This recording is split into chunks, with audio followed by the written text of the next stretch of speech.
पौराणिक कथा। एक वन में सेमर के पेड़ पर एक चील रहती थी और पास की झाड़ी में एक सियारिन भी रहती थी।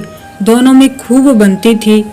चील को जो कुछ भी खाने के लिए मिलता उसमें से वो सियारिन के लिए हिस्सा जरूर रखती और सियारिन भी चील का ऐसे ही ध्यान रखती।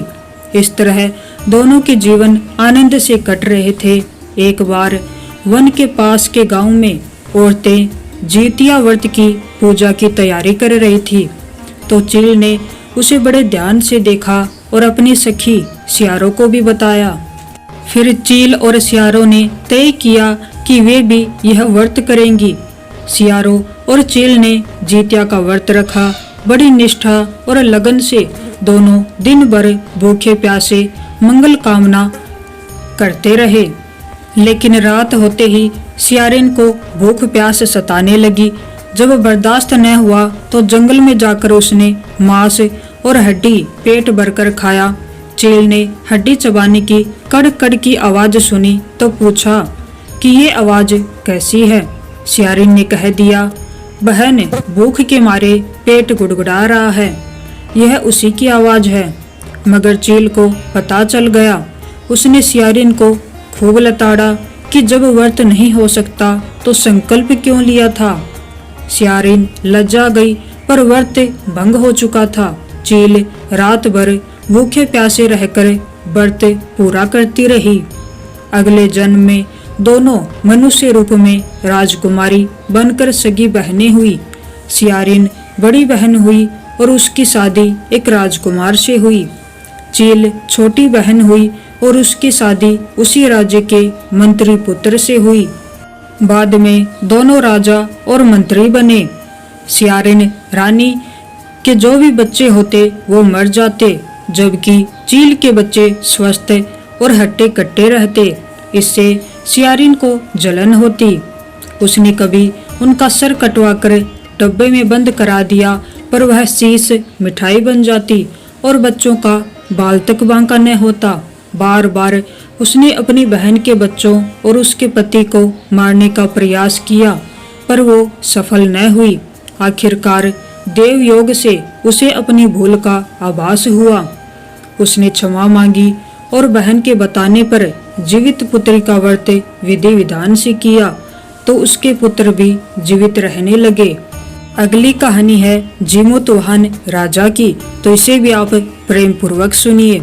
गंधर्वों के राजकुमार का नाम जिमुतवाहन था। वे बड़े उदार और परोपकारी थे। जिमुतवाहन के पिता ने वृद्धावस्था में वानप्रस्थ आश्रम में जाते समय इनको राज सिंहासन पर बैठाया, किंतु इनका मन राजपाट में नहीं लगता था। वो राज्यभार अपने भाइयों पर छोड़कर स्वयं वन में पिता की सेवा करने के लिए चले गए। एक दिन जब वन में भ्रमण करते हुए जिमुतवाहन काफी आगे चले गए, तब उन्हें एक वृद्धा विलाप करते हुए दिखाई दी। पूछने पर वृद्धा ने रोते हुए बताया, मैं नागवंश की स्त्री हूँ, मुझे एक ही पुत्र है। पक्षीराज गरुड़ के कोप से मुक्ति दिलाने के लिए नागों ने ये व्यवस्था की है कि वह गरुड़ को प्रतिदिन भक्षण हेतु एक युवा नाग सौंपते हैं। आज मेरे पुत्र शंखचूड़ की बलि का दिन है। आज मेरे पुत्र के जीवन पर संकट है और थोड़ी देर बाद ही मैं पुत्र विहीन हो जाऊंगी। एक स्त्री के लिए इससे बड़ा दुख क्या होगा कि उसके जीते जी उसका पुत्र न रहे। जिमुतवाहन को ये सुनकर बड़ा दुख हुआ।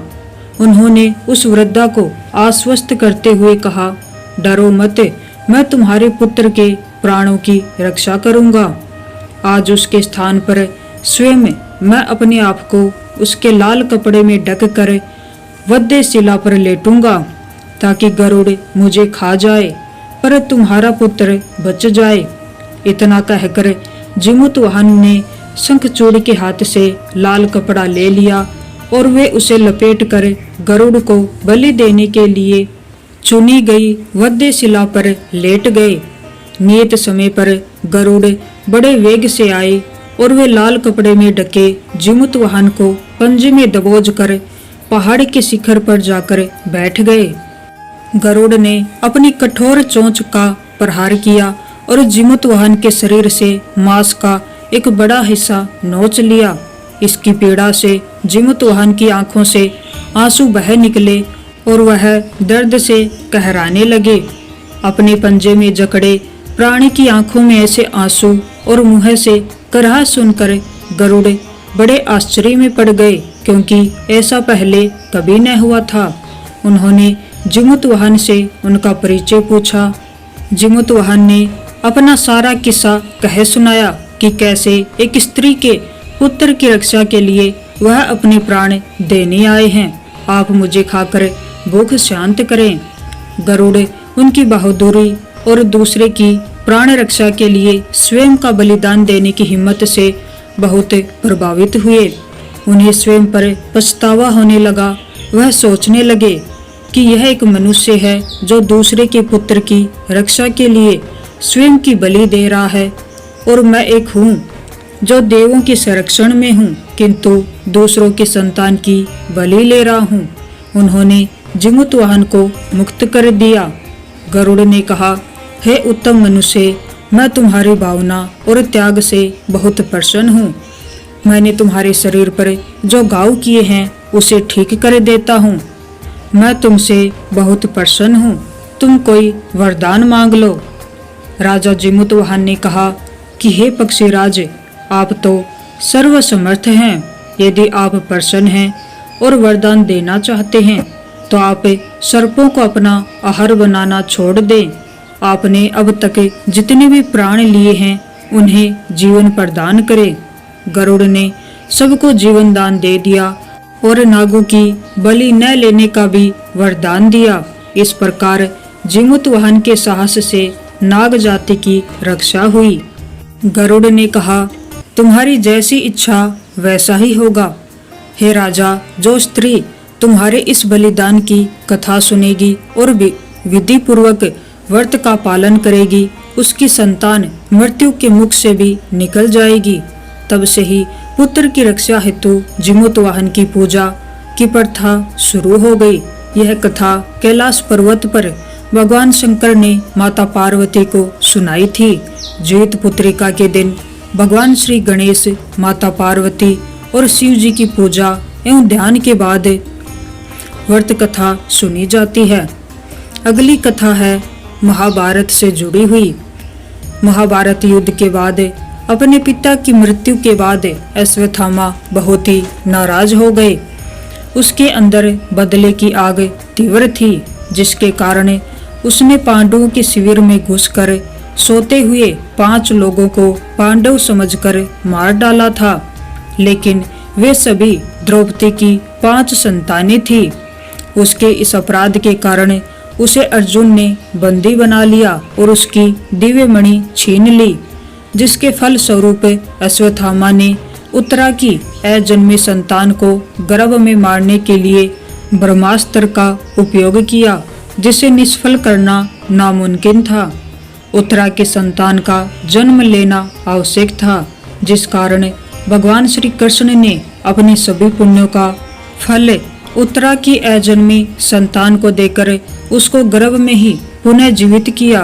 गर्भ में मरकर जीवित होने के कारण उसका नाम जीवित पुत्रिका पड़ा और आगे जाकर यही राजा परीक्षित बना। तब से ही इस व्रत को किया जाता है। चलिए अब गणेश जी की कहानी सुनते हैं, क्योंकि कोई भी व्रत बिना गणेश जी की कहानी सुने पूरा नहीं होता है। एक बुढ़िया थी, वह बहुत ही गरीब और दृष्टिहीन थी। उसके एक बेटा और बहू थे। वह बुढ़िया सदैव गणेश जी की पूजा किया करती थी। एक दिन गणेश जी प्रकट होकर उस बुढ़िया से बोले, बुढ़िया माँ, तू जो चाहे सो मांग ले। बुढ़िया बोली, मुझे तो मांगना ही नहीं आता, कैसे और क्या मांगूं? तब गणेश जी बोले, अपने बहू बेटे से पूछकर मांग ले। तब बुढ़िया ने अपने बेटे से कहा, गणेश जी कहते हैं तू कुछ मांग ले, बता मैं क्या मांगू? तो बेटे ने कहा, माँ तू धन मांग ले। उसके बाद उस बुढ़िया ने अपनी बहू से पूछा तो बहू ने कहा, माँ तुम पोता मांग लो। फिर बुढ़िया ने सोचा कि ये सब तो अपने अपने मतलब की बात कर रहे हैं, अंतः उस बुढ़िया ने अपने पड़ोसियों से पूछा। तब पड़ोसियों ने कहा, बुढ़िया माँ, तू थोड़े दिन ही तो जिएगी, क्यों तू धन मांगे और क्यों तू पोता मांगे।